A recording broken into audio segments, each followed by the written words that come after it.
بسم الله الرحمن الرحيم. بسم الله الرحمن الرحيم. السلام عليكم ورحمة الله وبركاته.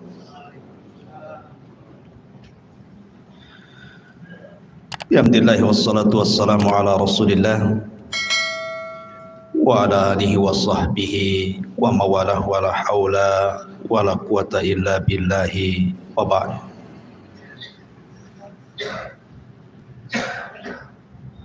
Alhamdulillah, di malam hari ini kita bisa kumpul kembali di Masjid Muhajirin, dan kajian di malam hari ini kita akan membahas, kalau biasa, Qasasul Anbiya, kisah-kisah para nabi di dalam Al-Quranul Karim. Khusus malam ini kita akan membahas tentang awal manazilil akhirah, tempat pertama kita menginjak rumah menuju akhirat. Artinya kita bicara tentang seputar alam kubur. Ma'asyiral muslimin yang dimuliakan Allah Subhanahu wa taala, di dalam sebuah hadis yang dikeluarkan Imam Tirmidzi, Nasai, Ibnu Majah dan yang lainnya, Nabi sallallahu alaihi wasallam bersabda, "Aktsiru dzikra hadhibil ladzatil maut." Perbanyak oleh kalian mengingat akan sebuah hal yang menghancurkan setiap kenikmatan. Kemudian Rasul mengatakan, apa itu al-maut, kematian. Pembahasan di malam hari ini kita akan membahas seputar kematian seorang mukmin. Kemudian apa saja yang terjadi saat kematian seorang mukmin ataupun kafir. Kemudian apa yang terjadi di alam kubur dan peristiwa-peristiwanya. Kemudian juga tentang gambaran azab kubur dan hal-hal yang bisa menyelamatkannya, termasuk juga bicara tentang ruh. Kemana ruh ini di dalam kuburan. Inilah pembahasan yang kita akan bahas di malam hari ini. Mudah-mudahan cukup waktunya. Ma'asyiral muslimin yang dimuliakan Allah Subhanahu wa taala, ada 4 perkara kemana seorang mukmin itu harus mengingat sebuah kematian. Pertama, karena mengingat kematian bisa menjauhkan kita dari maksiat kepada Allah Subhanahu wa taala. Karena orang yang tidak pernah mengingat mati, maka orang akan terbiasa melakukan maksiat, karena dia pikir bahwa tidak ada kehidupan setelah kematian. Kemudian yang kedua, orang yang selalu mengingat kematian akan mempermudah untuk segera bertobat dan juga melakukan amal saleh. Kemudian yang ketiga,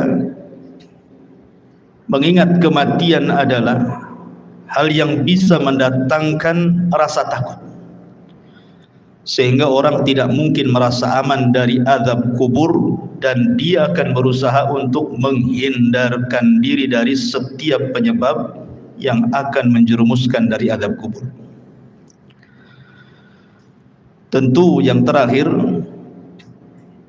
mengingat kematian karena kematian sebuah kepastian, datangnya tanpa pemberitahuan, dan kematian bukan akhir dari sebuah perjalanan. Inilah hikmah kenapa kita disuruh mengingat kematian. Ma'asyiral muslimin yang dimuliakan Allah Subhanahu wa taala, Utsman ibn Affan radhiyallahu an apabila berdiri di samping kuburan, maka Utsman selalu menangis. Tetapi kalau Utsman dibicarakan tentang kondisi neraka dan azabnya, maka Utsman ibn Affan biasa-biasa saja. Kemudian ditanyakan kepada Utsman ibn Affan penyebabnya. Kenapa kalau disebut atau melihat kematian dia menangis, tetapi kalau diceritakan tentang akhirat dia biasa saja? Maka jawaban Utsman ibn Affan radhiyallahu an mengutip sabda Nabi sallallahu alaihi wasallam. Kata Nabi sallallahu alaihi wasallam, kata Utsman, "Innal qabra awwalu manazilil akhirah. Fa in naja minhu fama ba'dahu aisaru minhu wa illam yanju minhu fama ba'dahu asyaddu minhu." Sesungguhnya kuburan itu, kata Utsman mengutip sabda Nabi, adalah awal tempat seseorang menuju akhirat. Kalau dia selamat di kuburan, maka setelahnya lebih mudah bagi dia. Tetapi kalau dia tidak selamat di dalam kuburan, maka setelahnya akan lebih keras kepada dia. Itulah kenapa kemudian Utsman menangis saat diceritakan soal kematian. Banyak riwayat yang dicantumkan oleh Imam Ibnu Katsir ketika memberikan catatan kepada ayat yutsabbitullahu alladhina amanu bil qauli tsabit. Allah tetapkan jawaban bagi orang-orang yang beriman dengan jawaban yang mantap saat fitnah kubur. Saya akan sebutkan beberapa riwayat yang berkaitan dengan kematian. Pertama, riwayat daripada Bara bin Azib radhiyallahu anhu. Suatu ketika kata Bara bin Azib radhiyallahu anhu, kami keluar bersama Nabi SAW mengiringi jenazah seorang laki-laki dari Ansar. Maka ketika galian kubur itu sudah digali dan belum sampai kepada lahatnya, maksudnya lubang kedua dalam kuburan disebut lahat namanya, maka Nabi SAW kemudian duduk dan kami pun duduk, kata Bara ibn Azib radhiyallahu anhu. Kemudian kata Nabi SAW, "Ista'idzu billahi min adzabil qabr." Mintalah perlindungan kepada Allah dari azab kubur. Rasul SAW menyebutnya marrataini aw thalathan, 3 kali. Kemudian Rasul menceritakan tentang ruhnya seorang mukmin.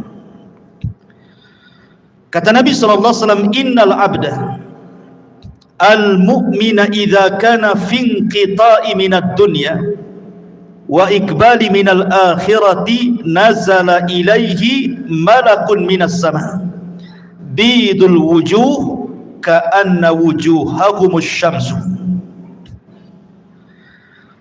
Apabila seorang hamba mukmin, kata Rasul,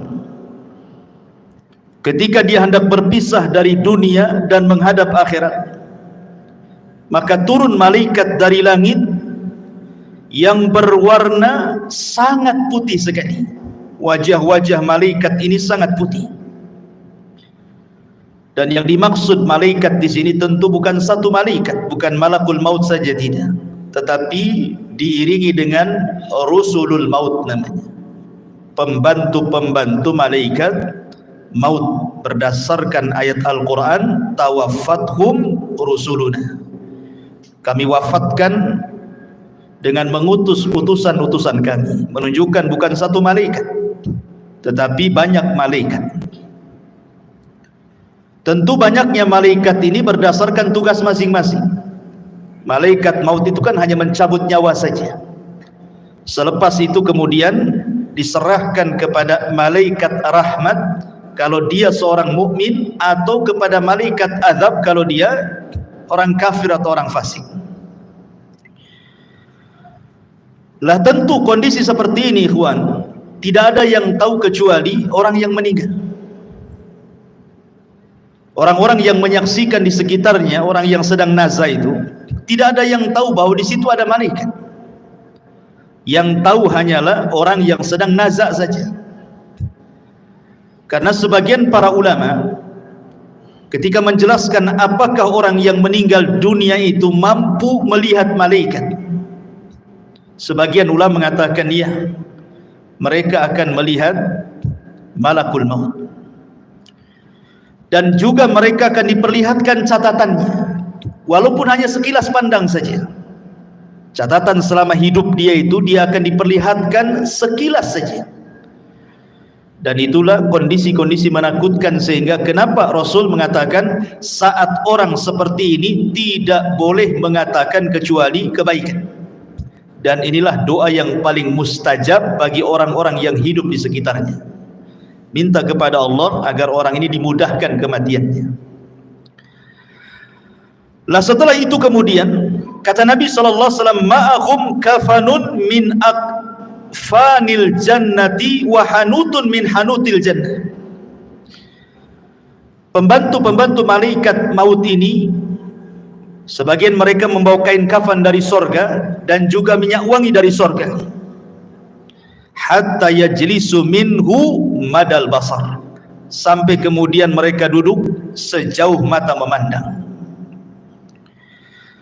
Ma'asyiral muslimin yang dimuliakan Allah Subhanahu wa taala,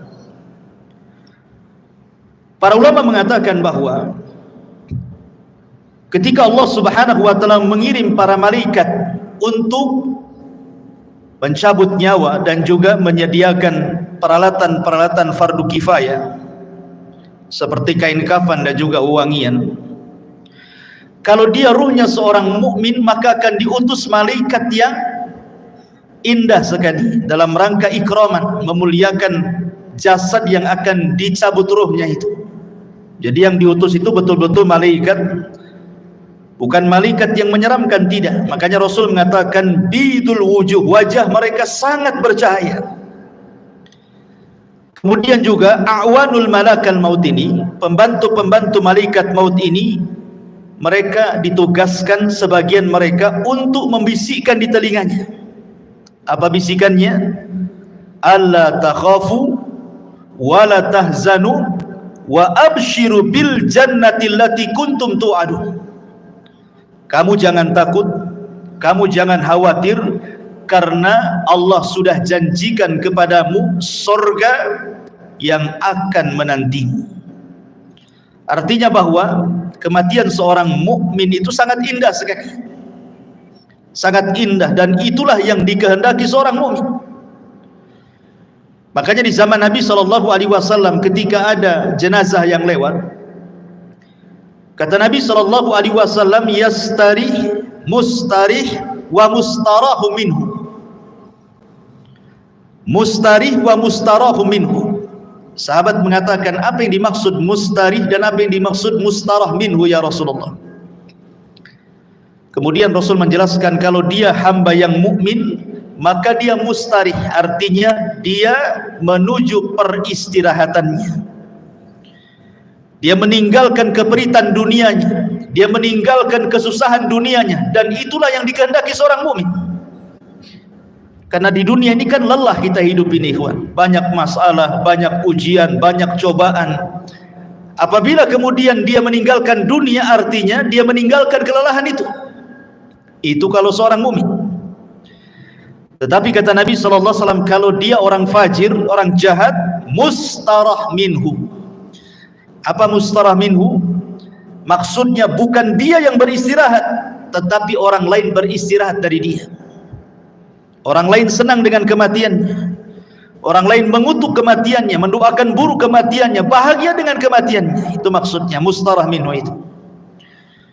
Jadi seorang mukmin itu memang kematian sangat ditunggu-tunggu, karena memang Nabi SAW yang mengatakan, man ahabba liqa Allah ahabballahu liqa'ah. Barang siapa yang cinta berjumpa dengan Allah, maka Allah pun rindu berjumpa dengan dia. Makanya kenapa diutus malaikat-malaikat seperti ini. Kemudian setelah orang ini dihadapkan dengan malakul maut dan juga rusulul maut, Maka kemudian dalam riwayat yang lain, malaikat maut akan menyeru kepada orang yang sedang sakaratul maut dengan panggilan, ya ayyatuhan nafsu at-tayyibah, wahai jiwa yang tenang, kanat fil jasadi tayyib, yang bersarang di jasad yang baik, ukhruji hamidatan, keluarlah dengan sangat terpuji, wa abshiri birauhi wa rauhanin wa rabbi ghairi ghadban, berbahagialah, keluarlah wahai roh-roh yang baik dengan dihadapkan kepada Rabb yang tidak pernah murka kepada anda. Dalam riwayat, marhaban binafsi at-tayyibah, selamat datang jiwa yang sangat baik, ukhruji ila rabbiki radiyatan mardiyah, keluarlah kepada Rabb yang sudah menanti kamu dengan keridhaan. Tentu panggilan seperti ini, ikhwan, akan merangsang ruh itu untuk cepat keluar. Makanya kalau kita melihat di masyarakat kan, terkadang ada orang yang nazar itu sampai berhari-hari tidak keluar-keluar ruhnya. Ada yang 1 minggu dia sakaratul maut, koma. Ada yang 1 bulan tidak mati-mati. Tetapi ruhnya seorang mukmin ketika dipanggil seperti itu, maka Nabi SAW kemudian mempermisalkan ruhnya seorang mukmin ketika dipanggil dengan kata-kata wahai jiwa yang tenang, maka ruhnya itu akan keluar seperti tetesan air yang terakhir fi famis siqa, dari mulut teko yang terakhir dia keluar. Kalau saya analogikan ini botol aqua, ini kan banyak airnya. Kalau kita buka tutupnya ini, kemudian kita tuangkan, tentu air yang pertama kali yang keluar pasti deras, karena masih penuh dengan air kan. Tapi kalau seandainya air yang dalam botol ini hanya tinggal 1 tetes saja, kemudian kita tuangkan seperti ini, maka air yang 1 tetes itu akan mengalir dengan pelan kan, dengan pelan, kemudian jatuh persis di mulut teko tadi. Begitulah gambaran Rasul ketika menjelaskan ruhnya seorang mukmin itu keluar seperti tetesan air yang keluar yang terakhir dari mulut teko. Jadi akan lembut, lain dengan kalau kita langsung keluar begini kan langsung deras gitu ya.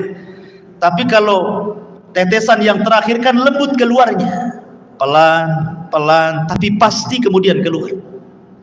Begitulah Rasul menggambarkan ruhnya seorang mukmin apabila dicabut oleh Allah lewat para malaikat maut ini. Ma'asyiral muslimin yang dimuliakan Allah Subhanahu wa taala. Kemudian kata Nabi SAW, setelah ruh itu dicabut, ingat malakul maut itu hanya mencabut ruh saja, tugas dia selesai sampai di sini. Kemudian setelah itu beralih kepada malaikat rahmat atau disebut dengan rusulul maut namanya. Lah rusulul maut inilah yang kemudian mengambil alih ruh tersebut, kemudian meletakkan di kain kafan yang sudah disediakan dari sorga. Kemudian wewangian yang semerbak laksana minyak misik dalam riwayat. Jadi baunya itu membumbung sampai ke langit, sehingga setiap malaikat yang mencium baunya di langit itu, mereka akan bertanya, ruhnya siapa ini? Maka malaikat yang membawa ruh ini akan menyebut nama dengan nama yang dia sukai dipanggilnya di dunia dan mengatakan ruhnya fulan ibnu fulan. Maka semua malaikat di langit memuji ruh ini. Kemudian ruh ini diangkat sampai ke langit pertama. Maka kemudian penjaga pintu langit pertama membuka pintunya, kemudian naik ke langit pertama. Semua malaikat di langit pertama mendoakan ruh ini. Kemudian naik ke langit kedua, seluruh malaikat di langit kedua mendoakan ruh ini, sampai kemudian melewati langit ketujuh. Tidak dijelaskan sampai di mana ruh ini dinaikkan ke langit. Yang jelas dia melewati langit ketujuh. Wallahu alam sampai di mana, karena riwayatnya tidak dijelaskan. Kemudian setelah itu Allah berjumpa dengan ruh ini. Kemudian Allah Subhanahu wa taala katakan kepada malaikat yang membawa ruh ini, kembalikan ruhnya ke dalam jasadnya dengan baik. Catatannya, angkat, letakkan di tempat yang paling tinggi yang disebut dengan Illiyin. Illiyin itu tempat yang paling tinggi yang ada di sorga. Letakkan catatannya di situ. Kemudian ruhnya kembalikan ke dalam jasadnya.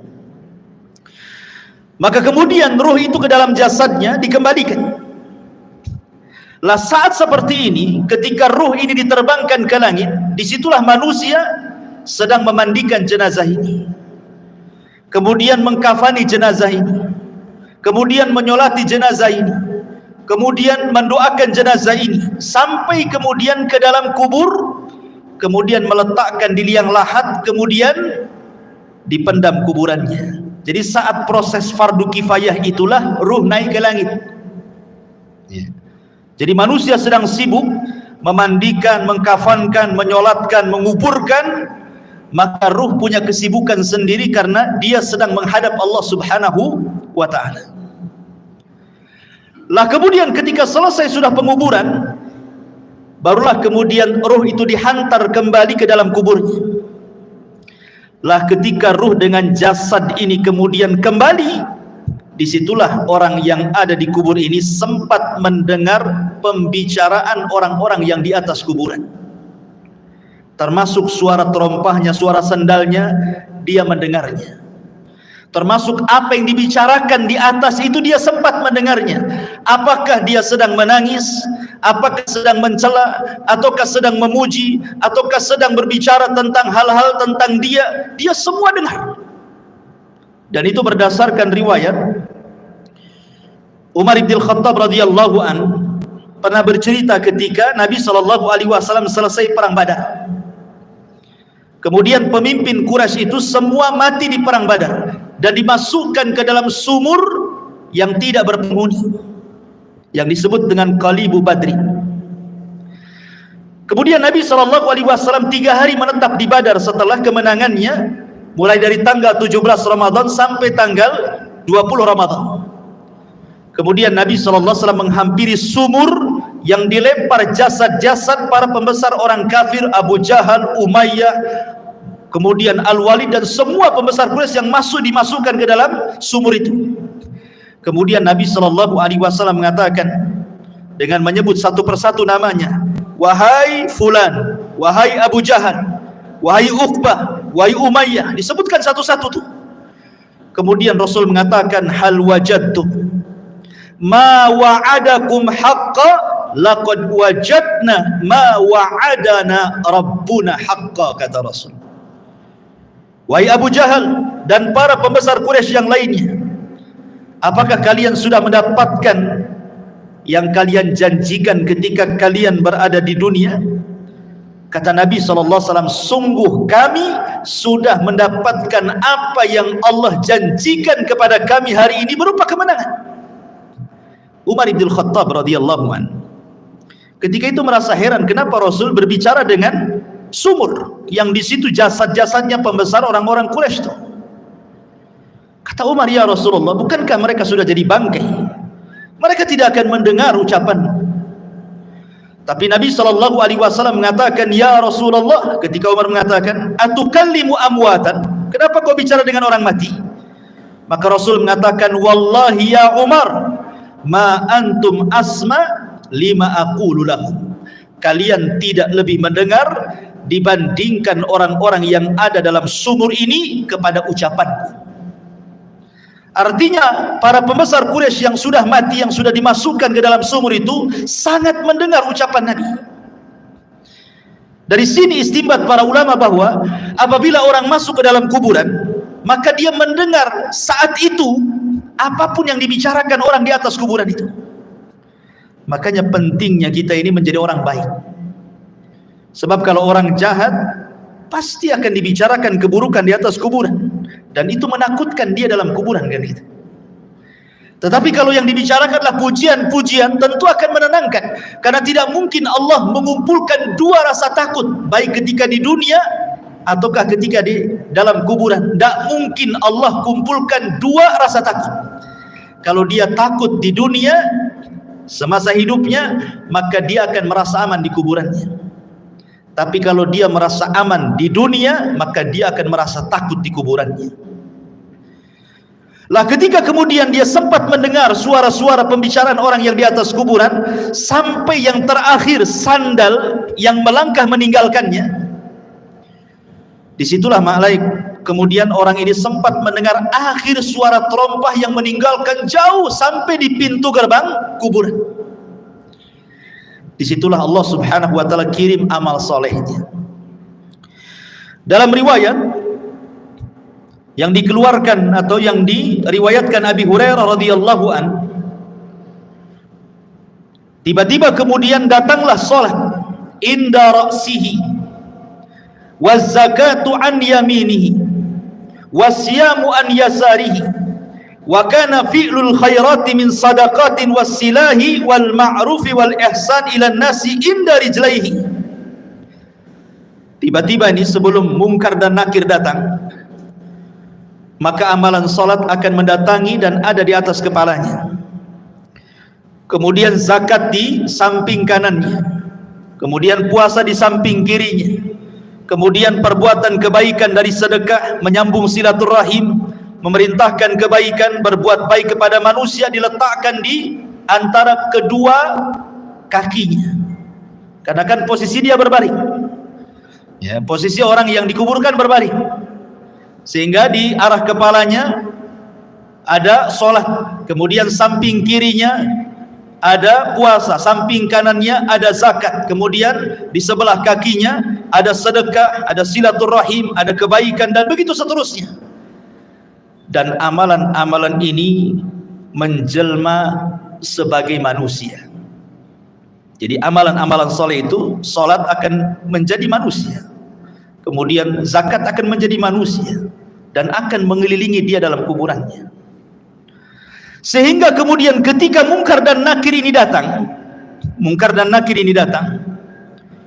kemudian hendak membentak dengan fitnah kubur, dengan pertanyaan-pertanyaan kuburannya dari arah kepalanya, maka amalan yang ada di kepalanya, amalan solatnya akan mendorongnya dan mengatakan, ma qibali madkhal, tidak ada jalan lewat sini.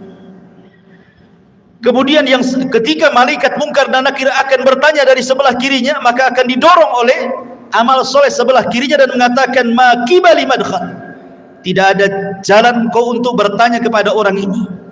Dan begitu seterusnya, setiap kali malaikat mungkar dan nakir bertanya ini dari arah mana saja, maka kalian dilindungi oleh amal solehnya. Subhanallah ikhwan. Ya. Sehingga malaikat yang akan memfitnah kubur ini kebingungan harus bertanya dari arah mana. Ya. Makanya kemudian disebutkan dalam riwayat ini, fayajlisu wa qad tamassalat lahu syamsu wa qad danat lil ghurub fayuqalu lahu akhbirna amma nas'aluka fayaqulu da'uni hatta usalli. Ketika kemudian malaikat maut atau malaikat mungkar nakir hendak bertanya, tiba-tiba tidak digubris, tidak direspon oleh orang ini dan mengatakan, jangan tanya saya hendak sholat. Dia kepikiran ingin sholat. Bayangkan, ruhnya seorang mukmin yang ada dalam kubur itu masih kepikiran ingin sholat dan mengatakan, da'uni hatta usalli, jangan dulu kau tanya aku sampai aku laksanakan sholat, katanya. Padahal sudah tidak ada sholat lagi di kuburan ya. Tapi begitulah ruhnya seorang mukmin, semangat ibadahnya itu sampai dalam kuburan. Akhirnya kemudian dia pun didudukkan dengan cara baik, kemudian juga ditanya dengan cara baik masalahnya. Dalam sebuah riwayat bahwa malaikat mungkar dan nakir ini saat bertanya kepada ruhnya orang yang beriman ini, kata Nabi SAW bahwa bentuknya ini memang luar biasa, sangat menakutkan. di mana suaranya kalbarki, suaranya malaikat mungkar dan nakir itu seperti petir, menggelegar. Kemudian juga ucapannya seperti kilat dan wajahnya sangat menakutkan. Dari sini ikhwatu fiddin, pertanyaan semudah apapun dalam kondisi takut pasti akan sulit dijawab kan? Anda saya tanya dengan pertanyaan-pertanyaan, tetapi kemudian setelah itu saya bunuh Anda, umpamanya saya letakkan pistol di kepala, kemudian saya tanya dengan beberapa soalan. Ketika rasa takut menguasainya, soalan semudah apapun akan sulit dijawab. Akan sulit dijawab. Ini kan soalan-soalan yang ma'ruf kita dengar di dunia. Siapa Rabbmu? Kita katakan Allah. Siapa Nabimu? Kita katakan Muhammad. Apa agamamu? Kita katakan Islam. Itu kan mudah. Mudah soalan ini. Tetapi dalam kondisi takut ikhwatu fiddin, walaupun soalan-soalan ini mudah dijawab, belum tentu orang bisa menjawab. Karena memang suara malaikat ini yang bertanya kepada orang ini luar biasa. Suaranya seperti kilat menggelegar, wajahnya menakutkan. Disinilah Allah subhanahu wa ta'ala berikan hidayah kepada ruhnya seorang mukmin, kepada hamba seorang mukmin, dan Allah katakan yutsabbitullahu alladhina amanu bil qauli tsabit. Allah akan tetapkan jawaban orang-orang yang beriman dengan jawaban yang mantap. Jadi yang menjawab itu adalah ketetapan dari Allah, taufik dari Allah, bukan kita. Karena dalam kondisi takut kita tidak bisa jawab ya. Tetapi hamba yang beriman ditolong dalam kuburannya, sehingga Allah subhanahu wa ta'ala arahkan jawabannya, sehingga setiap ditanya dia sanggup menjawab. Dan ketika dia sanggup menjawab itulah Allah subhanahu wa ta'ala memberikan rekomendasi dari langit dan mengatakan ang sadaqa abdi, hambaku telah benar. Ketika sudah dikatakan hambaku telah benar, mungkar dan nakir pun sudah pergi, tiba-tiba Allah katakan bentangkan kuburannya sejauh mata memandang. Bentangkan kuburannya sejauh mata memandang. Berikan cahaya dalam kuburannya. Bukakan pintu dari sorga. Hantarkan minyak wangi dari sorga, pakaian, minuman dari sorga, suasana dari sorga, hantarkan ke dalam kuburannya. Itulah yang disebut dengan nikmatul kubur namanya. Nikmat kubur. Ma'asyiral muslimin yang dimuliakan Allah Azza wa Jalla. Aisyah radhiyallahu anha pernah menceritakan suatu ketika masuk nenek-nenek Yahudi ke rumah Aisyah radhiyallahu anha. Kemudian nenek Yahudi ini mengatakan kepada Aisyah radhiyallahu anha, "Inna ahlal kubur yu'adzabuna fi kuburihim." Sesungguhnya orang-orang yang dikubur itu, kata nenek Yahudi ini, mereka akan diazab dalam kuburan mereka. Kemudian Aisyah mengatakan, "Kadzab, didusta kamu. Saya akan tanyakan kepada Nabi SAW." Maka setelah itu kemudian nenek Yahudi pergi, Rasul masuk ke rumah Aisyah. Kemudian Aisyah menceritakan, "Ya Rasulullah, tadi ada nenek Yahudi mengatakan bahwa sesungguhnya orang yang ada di kubur itu akan diazab. Apa pendapatmu?" Kata Rasul SAW, "Kadzabat, dia sudah berdusta." Tiba-tiba kemudian wahyu turun, memberitahu dan membenarkan ucapan orang Yahudi atau nenek Yahudi itu. Kemudian kata Nabi SAW, "Ya." Kemudian Rasul mengatakan, "Inna hadhil ummah tubtala fi kuburihim." Telah benar ucapan nenek Yahudi itu, karena setiap umat itu akan diuji dalam kuburannya. Maksudnya akan diuji dalam kuburannya, akan diberikan fitnah yang sangat menakutkan.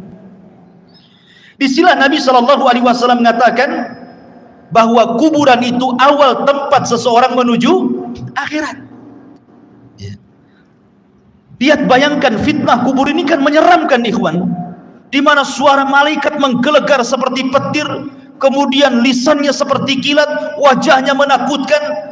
Apakah kita sanggup melewati fitnah kubur ini? Makanya saking dahsyatnya fitnah kubur ini, sampai-sampai Nabi SAW memberikan irsyad kepada kita, setiap kita sholat sebelum salam, kita berlindung dari azab kubur.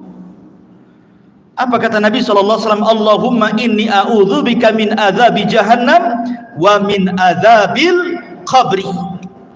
Tidak cukup wa min adzabil qabri, wa min fitnatil mahya wal mamat.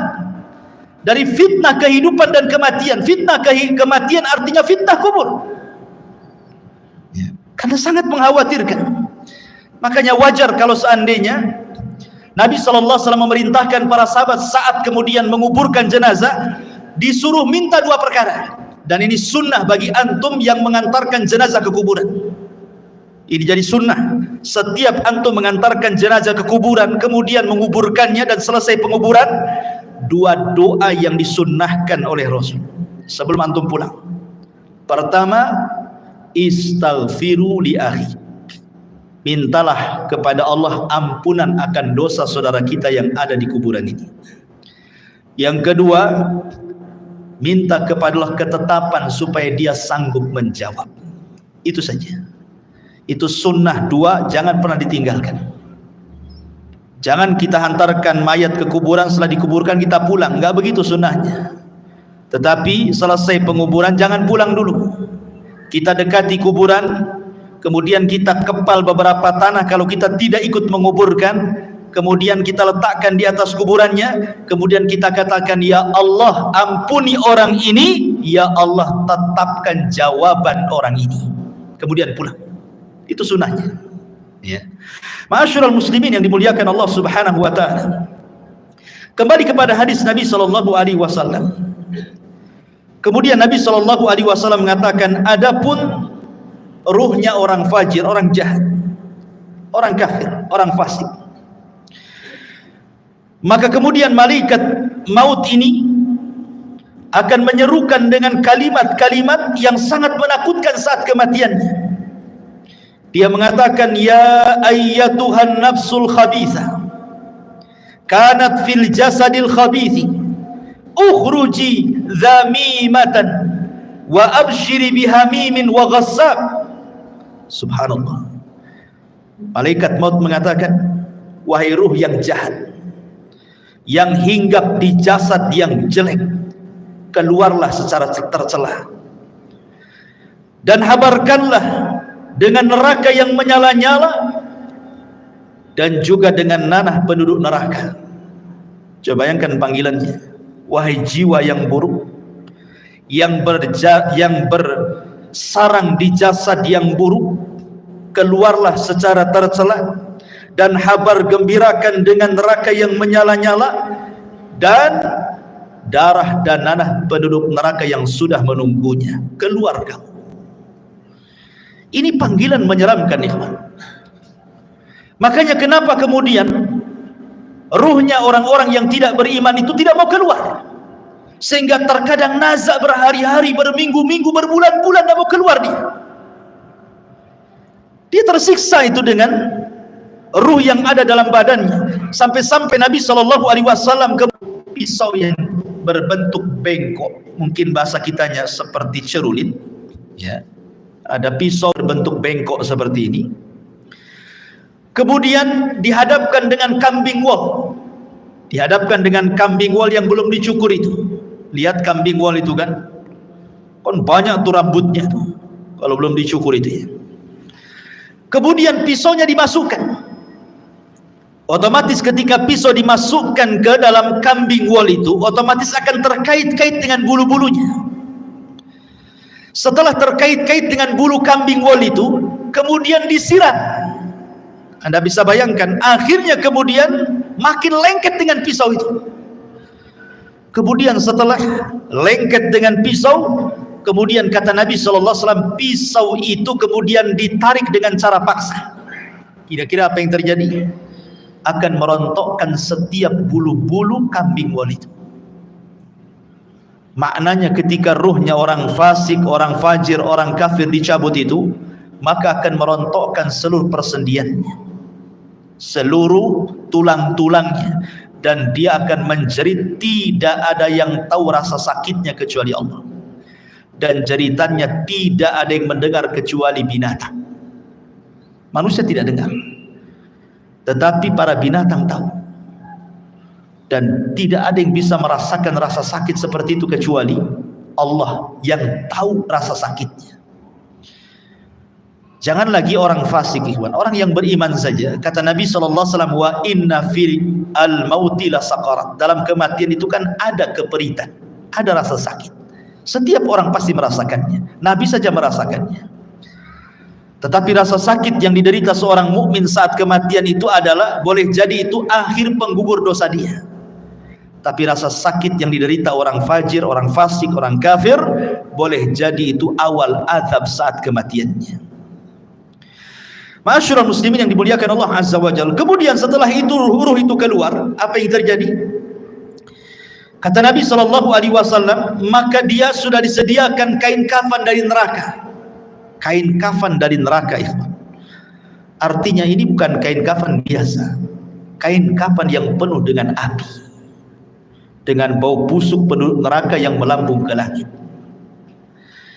Ketika para malaikat itu mencium baunya, semua membencinya, semua mengutuk dan melaknatnya. Ini ruhnya siapa? Bau sekali. Tidak ada yang memuji ruh ini.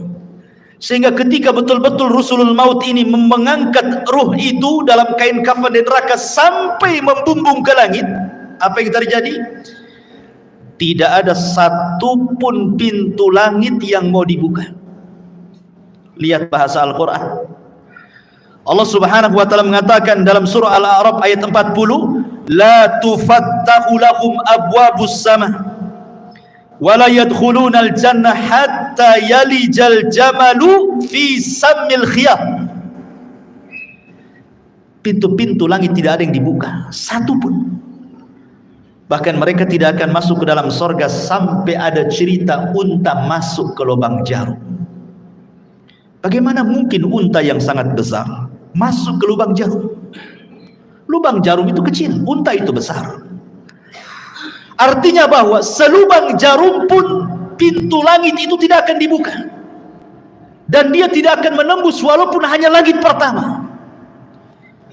Kemudian setelah itu Allah Subhanahu wa taala hanya berfirman kepada ruh yang jelek ini dan mengatakan, letakkan catatannya fi sijin. Sijin ini tempat di bawah dasar bumi. Kenapa tidak diletakkan di lapisan bumi pertama, kedua, ketiga sampai ketujuh? Sebagian ulama mengatakan bumi menolak catatan amalnya.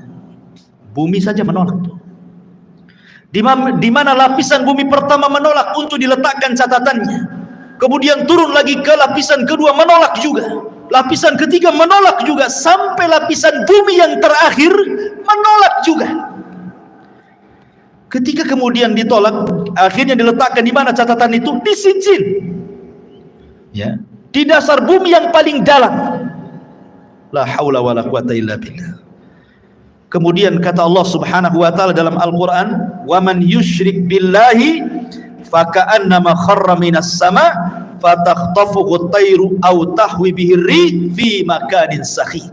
Maka ruhnya akan dijatuhkan, tidak dihantar malaikat, sehingga ruh itu seperti terbang yang disambar burung ataupun dihempaskan dengan angin, sehingga ketika ruh ini kembali ke dalam jasadnya seperti orang yang jatuh dari ketinggian. Begitulah rasanya.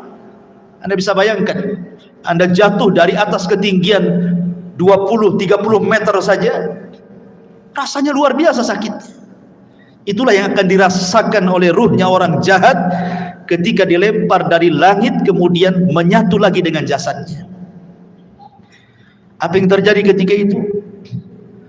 Kalau dia memang amalan solehnya mungkin kurang, dia sholat tapi mungkin jarang-jarang, atau mungkin sholatnya asal-asalan, datang itu amalan-amalan sholat dia, atau mungkin amalan-amalan yang lainnya, tetapi sosoknya menjadi orang lemah, tidak bisa kemudian menolak malaikat mungkar dan nakir yang akan menghajar dengan pertanyaannya. Tidak sanggup menolak. Lain kalau dia seorang yang beriman, maka amal solehnya akan menolak dia, ya, sehingga akan sulit kemudian mungkar dan nakir mendekatinya. Tetapi kalau dia amal solehnya mungkin ringan saja, dia sholat kadang tidak, dia akan datang amal-amal yang lainnya, tetapi tidak bisa melindunginya. Sehingga dengan mudah mungkar dan nakir itu dalam kondisi sudul wujuh, kata Rasul, sangat buruk sekali wajahnya, hitam kelam.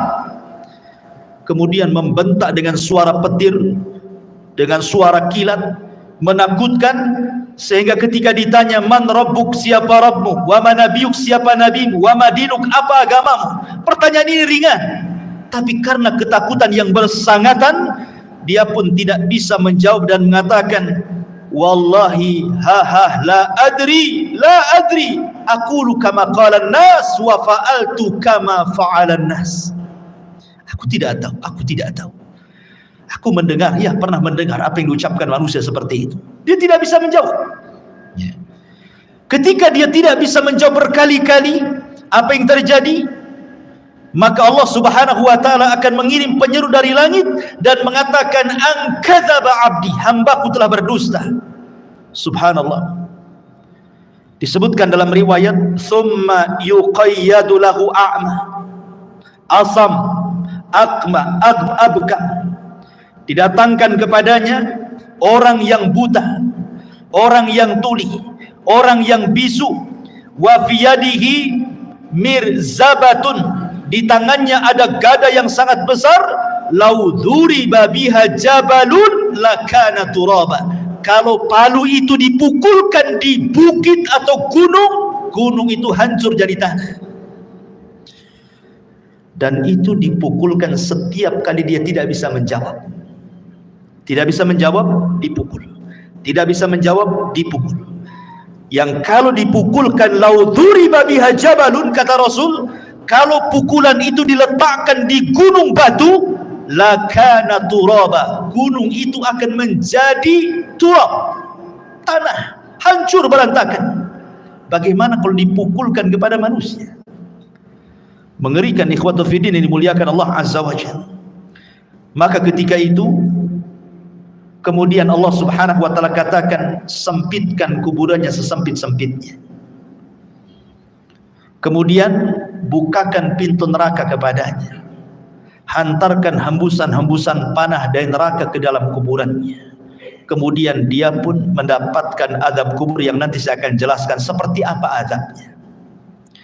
Tapi kita kembali kepada pembahasan awal, ruhnya seorang mukmin. Ma'asyiral muslimin yang dimuliakan Allah Azza wa Jalla, ketika ruhnya seorang mukmin sudah selesai dari fitnah kubur, maka Nabi SAW menjelaskan, fayuqalu lahu unzur ila maq'adika minan nar. Tiba-tiba ketika dia sedang duduk selesai ini dari fitnah kubur, tiba-tiba dibentangkan di sebelah kirinya gambaran neraka yang sedang menyala-nyala, diperlihatkan neraka. Kemudian dikatakan, unzuru, lihatlah, ila maq'adika minan nar, tempatmu di neraka itu.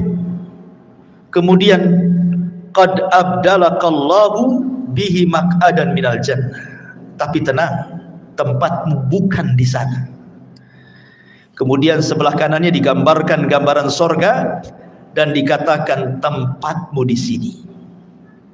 Dalam riwayat, maka kemudian malaikat ini mengatakan, lihatlah tempat dudukmu di neraka, in asaita, kalau engkau bermaksiat, itulah tempat dudukmu. Tapi karena engkau yang beriman, maka tempat dudukmu bukan di sana. Kemudian tempat dudukmu di sini. Ketika dia melihat bagaimana sorga dengan gambaran keindahannya diperlihatkan itu dalam kuburan itu, apa yang terjadi? Maka dia langsung berteriak dan mengatakan, ya Rabb, aqimis-sa'ah, ya Rabb, tegakkan kiamat, supaya aku bisa kembali ke istana dan keluarga. Tetapi Allah Subhanahu wa taala mengatakan, belum, kiamat masih panjang. Dalam riwayat yang lain, nim naumatal arush, sebaiknya kau tidur seperti tidurnya pengantin baru. Sehingga ketika dia terbangun, seolah-olah dia tidur zuhur dan bangun asar, kiamat sudah dibangkitkan. Artinya kehidupan kuburan tidak akan terasa walaupun zaman berlalu. Anggaplah mungkin zaman dulu, zaman Nuh, orang-orang yang beriman itu meninggal dunia, sampai hari ini kan kiamat belum dikiamat-kiamatkan. Bagaimana kehidupan mereka? Rupanya mereka ditidurkan oleh Allah di atas kenikmatan yang disebut dengan nikmat kubur, karena ruh mereka diberikan nikmat oleh Allah. Nanti ada pembahasan kemana ruhnya orang yang beriman dalam kuburan ini. Tapi jasadnya dikuburkan, ya. Mereka tidak akan merasakan, sehingga ketika kiamat dibangkitkan baru dia tertidur. Terbangun dari tidurnya seolah-olah hanya setengah hari saja, mulai zuhur sampai asar dia tidur, kemudian dia terbangun. Rupanya Israfil sudah menyiapkan sangkakalanya untuk meniup sangkakala pertama kiamat, kehancuran alam semesta pertama dibangkitkan. Ma'asyiral muslimin yang dimuliakan Allah Subhanahu wa taala. Kemudian setelah kemudian orang yang beriman mendapatkan nikmat kubur, dan orang-orang fajir dan fasik mendapatkan azab kubur, di sana ada peristiwa yang tidak mungkin orang lepas.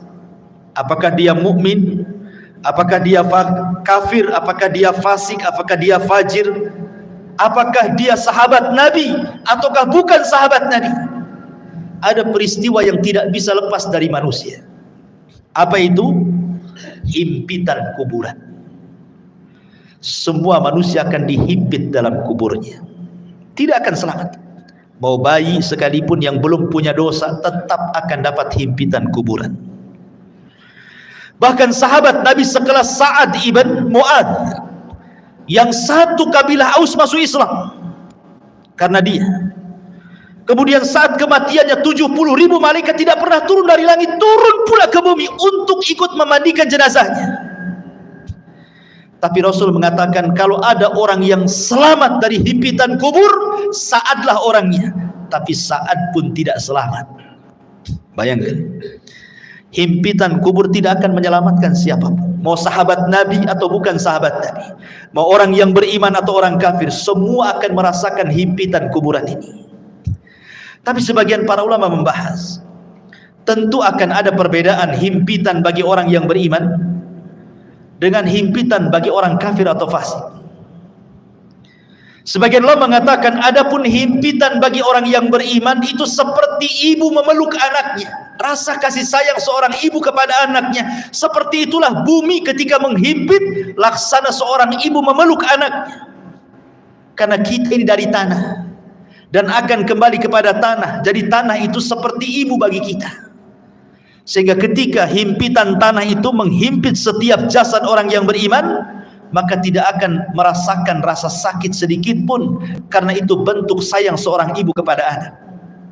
Tetapi kalau yang dihimpit itu orang kafir, orang fasik, orang fajir, orang jahat, maka dia akan merasakan sakit yang luar biasa. Dia akan menjerit-jerit, semua tidak ada yang mendengar kecuali binatang jeritannya, karena akan mematahkan semua tulang, persendian dan begitu seterusnya. Ma'asyiral muslimin yang dimuliakan Allah Azza wa Jalla, inilah sekilas gambaran ruhnya orang mukmin, fasik, fajir, fasik, munafik dan begitu seterusnya saat kematian. Kita masuk pada pembahasan yang kedua, tentang macam-macam azab kubur. Ma'asyiral muslimin yang dimuliakan Allah Azza wa Jalla, azab kubur itu adalah sebuah hal yang wajib kita imani. Syekhul Islam Ibn Taimiyah rahimahullahu ta'ala mengatakan, waqad tawataratil akhbar an Rasulillah sallallahu alaihi wasallam fi thubuti adabil qabri. Habar-habar tentang adab kubur, kata Syekhul Islam Ibn Taimiyah, derajatnya sampai tingkat mutawatir. Jangan sampai diingkari, karena riwayatnya mutawatir. Artinya mutawatir itu banyak sekali riwayatnya. Dan dikatakan oleh Al-Imam Al-Munawi, adzabul qabri haqqun, azab kubur itu sebuah hak adanya.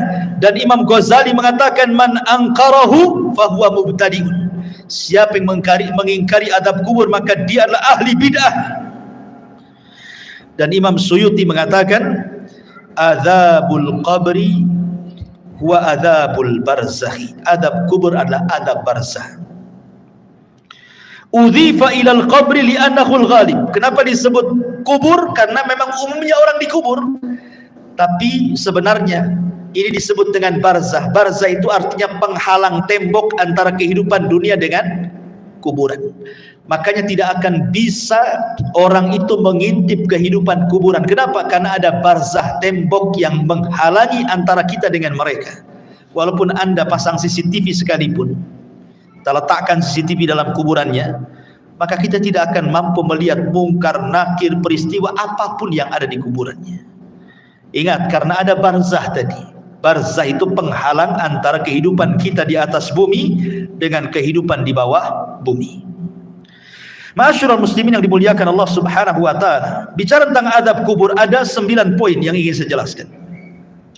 Yang pertama, tadi sudah dijelaskan dalam riwayat yang kita sudah lalui penjelasannya. Az-zarbu bimitraqatin min hadidin. Pertama, pukulan dengan palu dari besi yang bisa menghancurkan gunung. Dan itu berdasarkan hadis Anas ibn Malik radhiyallahu anhu yang dikeluarkan Imam Bukhari, di mana disebutkan bahwa fayasihu sayhatan yasmauha man yalihi illa tsaqalaini. Ketika dia dipukul dengan palu itu, tidak ada manusia atau jin yang mendengarnya kecuali makhluk dari selain keduanya. Artinya jin dan manusia tidak bisa mendengar jeritannya. Yang bisa mendengar hanyalah binatang-binatang itu. Binatang mendengar jeritan kita, tetapi manusia dan jin tidak bisa mendengarnya. Kemudian yang kedua, yufrashu lahu qabruhu naran wa yulbasu naran wa yuftahu lahu babu ila nar wa yudayyaku alaihi qabruhu wa yudrabu bimitraqatin azimatin law dhuriba biha jabalun la sara turaba wa yubashshiru bil adzabi fil akhirah. Kemudian yang kedua, azab kubur itu terkadang dalam bentuk dihamparkan tikar dari neraka, dipakaikan pakaian dari neraka, dibukakan pintu dari neraka, disempitkan kuburannya, diletakkan palu yang bisa menghancurkan gunung, dan ditakut-takuti dengan azab akhirat.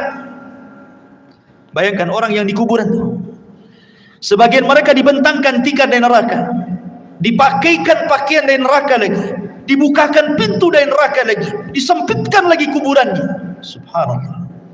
Ini azab kubur yang kedua. Gambaran azab kubur yang kedua bisa dibaca dalam hadis yang dikeluarkan Imam Ahmad, Abi Dawud dari hadis Bara bin Azib. Kemudian yang ketiga, al-khasfu fil ardi. Terkadang dibuat gempa dalam kuburan. Yang merasakan orang yang dikubur saja itu. Kita di atas bumi tidak ada gempa, tapi yang ada di kubur itu merasa digempakan, seolah-olah dia kemudian bumi itu digempa-gempakan, dan dia merasakan seperti itu. Dan ini berdasarkan hadis Ibnu Umar radhiyallahu anhuma yang dikeluarkan Imam Bukhari dan Muslim. Kemudian yang keempat, syakku janibai al-fammi ila qafah. Terkadang datang malaikat yang menakutkan, kemudian membawa cerulit yang sangat tajam, kemudian dimasukkan ke mulutnya, kemudian diiris sampai ke tengkuknya. Jadi tarik, dimasukkan pisau itu ke mulutnya, kemudian ditarik sampai ke tengkuknya. Naudzubillah. Atau terkadang radkhur ra'si bil hijarah. Ada malaikat yang membawa batu besar, kemudian orang itu dibaringkan, kemudian dibentur-benturkan kepalanya. Kalau hancur nih, dikembalikan lagi kepalanya menjadi bentuk baru, dihancurkan kembali, dan begitu seterusnya. Terkadang al-harqu fi tannuri minan nar, disediakan satu mangkok, satu bejana yang sangat besar, isinya air yang mendidih dari api neraka, kemudian digorengkan di dalamnya. Atau terkadang as-sibahatu fi nahri min damin ma'adh-dharbi bil hijarah. Tiba-tiba kemudian dia dihadapkan dengan sungai, semuanya bentuk darah. Kemudian dia diletakkan di tengah-tengah sungai darah itu. Kemudian dia akan berenang, tidak bisa ke pinggir, karena setiap ke pinggir maka akan dipukulkan batu yang sangat besar ke mulutnya, sehingga dia akan berputar-putar sampai mati hidup lagi, dan begitu seterusnya. Dan 4 poin ini berdasarkan hadis Bukhari yang dikeluarkan atau yang diriwayatkan oleh Samurah ibn Jundab radhiyallahu anhu. Kemudian yang nomor 8, ishti'alul malil masruq minal ghanaim ala sahibi. Kalau dia dahulunya di dunia suka mencuri ghanimah, harta rampasan perang yang belum dibagi, maka harta itu akan didatangkan dan akan menyala-nyala seperti api yang sangat besar dan menyambar-nyambar dirinya. Atau yang terkadang, yang terakhir yang nomor 9, wa ma'ahadal adab al-hissi hunaka aidan adabul ma'nawi. Ini kan adab hissi, adab badannya, tapi di sana juga adab, ada yang disebut adabun ma'nawi, adab secara makna, dengan ditakut-takutinya dia dengan neraka. Jadi dibentangkan gambaran di neraka, nanti kamu akan masuk ke situ, nanti akan masuk ke situ, dan dia akan merasa takut yang luar biasa. Ini padahal baru adabul adnaya, adab yang rendah. Adab yang besar itu nanti di neraka. Ini 9 gambaran tentang adab kubur. Adapun adab kubur sendiri, ikhwan, itu terbagi menjadi 2. Ada adab kubur itu yang azabun daim la yanqati'u ila qiyamis sa'ah. Adabnya terus sampai kiamat dibangkitkan, enggak terputus. Dan yang kedua, ada adab kubur itu tidak terus tetapi terputus. Seperti apa gambarannya? Yang pertama, azab kubur yang tidak terputus sampai kiamat adalah azab kubur bagi orang kafir dan bagi orang munafik, dan itu disebutkan dalam surah Ghafir ayat 46. Adapun azab yang terputus adalah azabnya usatul muwahhidin. Mungkin di dunia dia ahli tauhid, orang yang beriman, tetapi terjerumus kepada kemaksiatan. Dia sholat tapi masih berzina, dia sholat masih berdusta, dia sholat mungkin riba, dan begitu seterusnya. Jadi dia masih berbuat baik, beribadah, tapi satu sisi dia bermaksiat, ya. Maka orang-orang yang seperti ini tidak terus menerus sampai kiamat. Akan tetapi orang yang seperti ini akan terputus azabnya dengan rahmat Allah subhanahu wa ta'ala. Jadi akan terputus dengan rahmat Allah subhanahu wa ta'ala. Itu berdasarkan hadis Abdullah ibn Umar radhiyallahu anhuma. Nabi mengatakan, inna ahadakum idza mata urida alaihi maq'aduhu bil ghadati wal ashi, in kana min ahlil jannah famin ahlil jannah, wa in kana min ahlin nar famin ahlin nar, yuqalu hadza maq'aduka hatta yab'atsaka Allahu ilaihi yaumal qiyamah. Kata Nabi SAW, sungguhnya salah seorang di antara kalian apabila mati, maka akan ditampakkan tempat duduknya siang dan malam. Kalau dia termasuk penduduk sorga, maka dia akan menjadi penduduk sorga. Kalau dia termasuk penduduk neraka, maka selamanya dia akan diazab sampai kiamat dibangkitkan. Artinya kalau orang beriman, ya akan diazab, tetapi ada akhirnya, terputus. Mungkin dengan rahmat dan kasih sayang Allah subhanahu wa ta'ala. Tapi kalau dia orang kafir, orang munafik, maka tidak akan terputus. Kemudian pembahasan yang keempat tentang apa penyebab azab kubur. Penyebab azab kubur yang paling dominan adalah an-namimah, orang yang suka mengadu domba. Wa adamu tanazzuh minal baul, dan tidak perhatian dengan kebersihan hadas. Dia kencing sembarang. Kan banyak tuh orang yang kencing-kencing sembarang, ya, tidak cebok gitu ya, tidak jelas ceboknya. Dan ini berdasarkan hadis Nabi SAW dari Abdullah ibn Abbas radhiyallahu anhuma. Jadi Nabi SAW ketika itu lewat di 2 kuburan, dua-duanya sedang diazab. Kemudian Rasul mengambil pelepah kurma, kemudian dibelah 2, kemudian ditancapkan di 2 kuburan. Kemudian Rasul mengatakan, mudah-mudahan dengan 2 pelepah kurma yang belum kering ini bisa meringankan azabnya. Kemudian sahabat mengatakan, kenapa orang itu diazab wahai Rasul? Kata Rasul, yang satu karena dia namimah, suka mengadu domba. Yang satu karena tidak pernah bersih apabila membersihkan hadas. Ini 2 poin. Yang ketiga, ghibah. Orang yang suka menggibah. Dan ini berdasarkan hadis yang dikeluarkan Imam Ahmad dan juga At-Tabrani dengan sanad yang sahih dari hadis Abi Bakrah. Bahwa Nabi SAW mengatakan salah satunya adalah yang menjadikan penyebab azab kubur adalah ghibah. Ghibah itu membicarakan orang yang kalau orang itu mendengarnya dia tidak suka. Kemudian yang nomor 4, al-ghulul. Dia khianat dalam harta, mencuri harta orang. Kemudian juga yang nomor 5, hajrul Qur'anil Karim wa rafduh. Dia tidak suka dengan Quran. Dan penyebab orang jauh dari Al-Quran hari ini apa? Handphone. Yang menyebabkan orang jauh dari Quran itu HP atau handphone. Subhanallah, gara-gara handphone Quran itu tidak pernah disentuh lagi. Alasannya sudah ada aplikasi Al-Quran di dalam handphone. Saya nggak yakin orang punya handphone itu ada aplikasi Quran kecuali download kan. Harusnya yang pertama kali kalau antum beli handphone itu yang di-download itu Quran kan? Harusnya yang pertama kan? Tapi enggak, yang pertama di-download apa? Facebook dulu, YouTube dulu, Instagram dulu, kan begitu ya? Quran itu belakangan kalau butuh saja. Padahal harusnya yang pertama itu. Subhanallah ya. Sekarang ini banyak orang yang mengeser hal-hal yang baik, tetapi hanya sekedar copy paste, kemudian pemberitahuan ibadah kepada manusia lewat medsos, tapi dia sendiri malas ibadah kan? Malas. Bahkan orang yang ibadah saja sekarang diberitahu. Kalau dulu orang sholat malam, tidak ada yang memberitahu dia sedang sholat malam kan? Sekarang dia kasih tahu orang. Kalau dia sedang sholat malam itu dia kasih tahu orang dengan cara apa? Ya nulis status lah di Facebook. Ya, mudah-mudahan ada yang bangun jam sekian. Maksudnya itu ingin ngasih tahu bahwa dia bangun. Cuman ngasih tahu saja. Sholat kan gitu. Seolah-olah dia sedang sholat, orang tidak kan begitu. Ini kan ria juga. Apa bedanya kan begitu? Sekarang ini semua itu memang banyak orang yang baik mengeser kebaikan, tapi hanya di-share saja. Orang yang mengeser sendiri tidak pernah mengamalkan kebaikan yang di-share-nya kan? Lalu apa faedahnya ikhwatu fiddin muliakan Allah azza wajalla?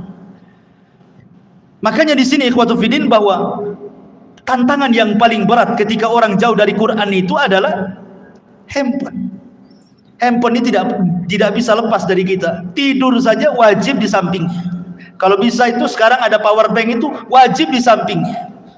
Nggak perlu lagi dicopkan, sudah ada di bawah bantal. Bangun saja itu yang dibaca. Kira-kira ada apa nih? Kemudian kalaupun dia, sekarang kan tidak ada orang dengar televisi kan, atau melihat televisi, jarang. Orang sekarang pegang handphone, di mobil pegang handphone, di pekerjaan tinggal handphone. Kalau hilang handphonenya, itu kayaknya hilang dunia dari dia. Ya kan? Kalau dompet ketinggalan, gampang lah nanti. Tapi kalau handphone ketinggalan, pulang diambil. Ya, sampai seperti itunya. Jadi ini salah satunya adalah hajrul Quran, meninggalkan Quran, termasuk juga an-naumu anis salatil maktubah. Orang yang sengaja tidur ketika datang waktu salat. Dan itu berdasarkan riwayat yang dikeluarkan ataupun dari sahabat Samurah ibn Jundab radhiyallahu an, Nabi SAW mengatakan, ammal ladzi yuslagu ra'suhu bil hajar fa innahu ya'khudul Qur'an fayarfadhuhu wa yanamu anis salatil maktubah. Jadi ketika Rasul menjelaskan di kuburan itu ada malaikat yang membawa batu, kemudian ada yang terlentang, kemudian dibenturkan kepalanya sampai hancur. Kemudian malaikat ini pergi hendak mencari batu yang lain. Kemudian ketika datang batunya yang baru, rupanya kepalanya sudah kembali menjadi normal, dibenturkan lagi, kemudian cari batu lagi, dan begitu seterusnya. Kemudian Rasul menjelaskan bahwa adapun kenapa adab orang ini seperti ini, pertama karena dia tidak pernah membaca Quran, yang kedua karena dia tidur saat datang waktu sholat.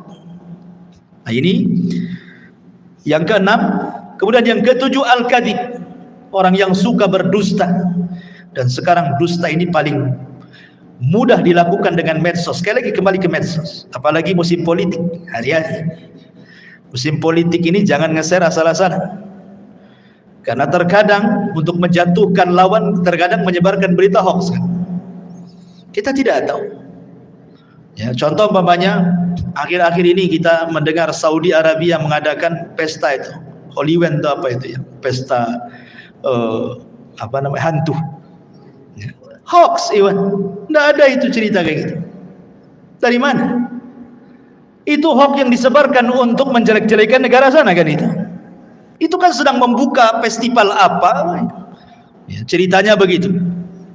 Ya, memang dia membuka semacam wahana wisata. Kemudian di situ ada hantu-hantuan. Mungkin ada orang sana yang berpenampilan seperti itu, kemudian disebar seolah-olah Saudi mengadakan acara seperti itu. Ikhwatu fiddin, muliakan Allah Azza wa Jalla. Nah, berita-berita seperti ini kalau kita hanya melihat YouTube saja, oh seorang benar kan? Ya. Ini berita hoax. Kadang-kadang kita mudah terpancing dengan berita-berita seperti ini. Hanya karena melihat YouTube saja kan? Nah, ini hati-hati. Ya.